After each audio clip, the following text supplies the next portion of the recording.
வணக்கங்கள் உரித்தாகட்டும். பார்த்து கொண்டிருக்கக்கூடிய அத்துணை பேருக்கும் வணங்கி மகிழ்கின்றேன். வியாழக்கிழமை, இந்த வியாழக்கிழமை பிறந்தவர்களுக்கு பாருங்க என்ன பண்ணுவாரு, நல்லா யோசிப்பாருங்க, யோசிச்சு செயல்படுவாருங்க. ஆனா அந்த யோசனை இருக்கு பாருங்க, திடீர்னு புத்தி கோளாறு வந்துடும். இந்த புத்தி கோளாறு என்ன பண்ணுவாருன்னா அந்த செயலை அவரே கெடுத்துருவார். அப்படி இல்லைன்னா இவர் புத்தியால அந்த செயல் கெட்டு போயிடும். இந்த ரெண்டு விஷயத்த பாருங்க. நல் அறிவாளி, நல் உயர்ந்த ஸ்தானத்தில் உள்ளவர், எல்லா விதமான விஷயங்களும் தெரிந்திருக்கும், அதில் முழுமையாக ஈடுபடுத்தாமல் அறகுறையாக தெரிந்து கொள்வார். நிறைய பேருக்கு பாருங்க தூக்கம் வராது, நிறைய பேர் பாருங்க குழப்பம், எந்த செயல் எடுத்தாலும் குழம்பிடுவீங்க, எந்த செயல் எடுத்தாலும் பிரச்சனையாயிடும் பாருங்க. அதே மாதிரி இந்த வியாழக்கிழமை காலையில பிறக்கிறது நைட்டு பிறக்கிறதுன்னு ஒரு விஷயம் இருக்குங்க. காலையில இருந்து மத்தியானம் வரைக்கும் பிறந்தவங்க முதல்ல எடுத்துக்கலாம்.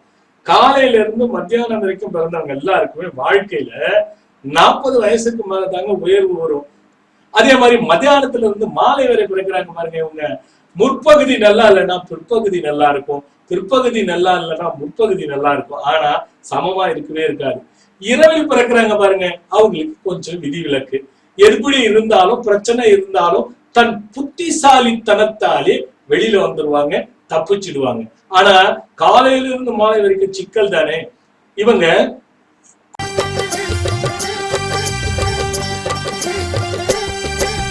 கந்தனை நினை மனமே, அவர் கருணைக்கு இணை இல்லையே.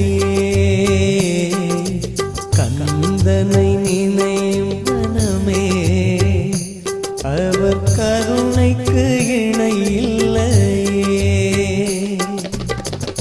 குருவை நினை மனமே, நம் கவலைக்கு இடம் இல்லை. குழம்பி போகின்ற யோசனையை செய்யறது எப்பவுமே உங்களுக்கு பாருங்க, வியாழக்கிழமை பிறந்தவங்களா நீங்க எதை குழப்பமாய் செய்யறீங்களோ அது உங்களுக்கு நடக்காது. அதே மாதிரி சூதுக்கு அதிகமாக போக வேண்டும் என்ற சிந்தனை இருக்கும். ஷேர் மார்க்கெட், சூதுகள்ல ஈடுபடுறது, எளிதில பணம் வரக்கூடிய மார்க்கத்தை தேடுவது, இதுல எல்லாம் புத்தியை செயல்படுத்தாதீங்க. அதே மாதிரி பெருமளவுல இந்த வியாழக்கிழமை பிறந்தவங்க இந்த டிராவல்ஸ் மேல ஆசை அதிகமா இருக்கும், அந்த ஊர்தி மேல ஆசை அதிகமா இருக்கும். அதை செயல்பட்டு இப்படி பண்ணணும் அப்படி பண்ணணும்னு கடங்காரன் ஆயிடுறது. அதே மாதிரி சொத்துக்களை வாங்கி போட்டு பெருசா ஆகணும்னு சொல்லி மாட்டிக்கிறது. இப்படி தன் புத்தி சொல்வதை நல் விஷயமாக சிந்தித்து செயல்பட்டா அவங்க எல்லாம் வெற்றி ஆயிடுவீங்க. அது பெருமளவுல 100க்கு 70 விழுக்காடு குழப்பமான மனநிலையும் குழப்பமான புத்தியும் முன்னேறி இழந்ததும் தான் அதிகமா இருக்கும். இப்படி எல்லாம் இல்லாம இருக்கிறதுக்கு என்ன செய்யணும் தெரியுமா? உங்க பிறந்த வேலைக்கிழமை அப்போ எங்க பிரகஸ்பதி நவகிரகத்துல இருக்கக்கூடிய குரு, அதை மனசுல வச்சுக்கோங்க. இந்த குருவினுடைய வழிபாடு மூக்கடலை போடுறது, எலுமிச்சை சாதம் போடுறதுங்கிறது இல்லை. இந்த மாதிரி வேலைக்கிழமை பிறந்தவங்க எல்லாம் அப்படி செய்யாமல் வட்ட நிறத்தில் வெண்மை பிரசாதமும் தேங்காவினில் தீபமும் ஒவ்வொரு வேலைக்கிழமையும் 3 வாரம் போட்டுட்டு போங்க. 4வது வாரம் ஈசன் கோயிலுக்கு தேன் வாங்கி உங்க கையால கொடுங்க.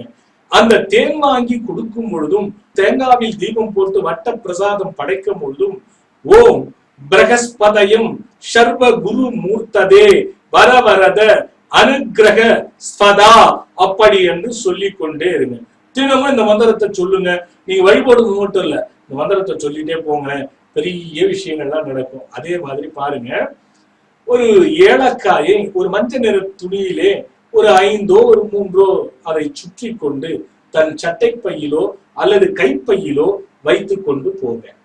முடிந்தவரை வாரத்தில் ஒரு நாள் எந்த கிழமையாக இருந்தாலும் யானைக்கு ஏதாவது கொடுத்து வந்தால் இந்த நிலைமையிலிருந்து மாறுபட்டு பெருநிலையை எய்ய முடியும்.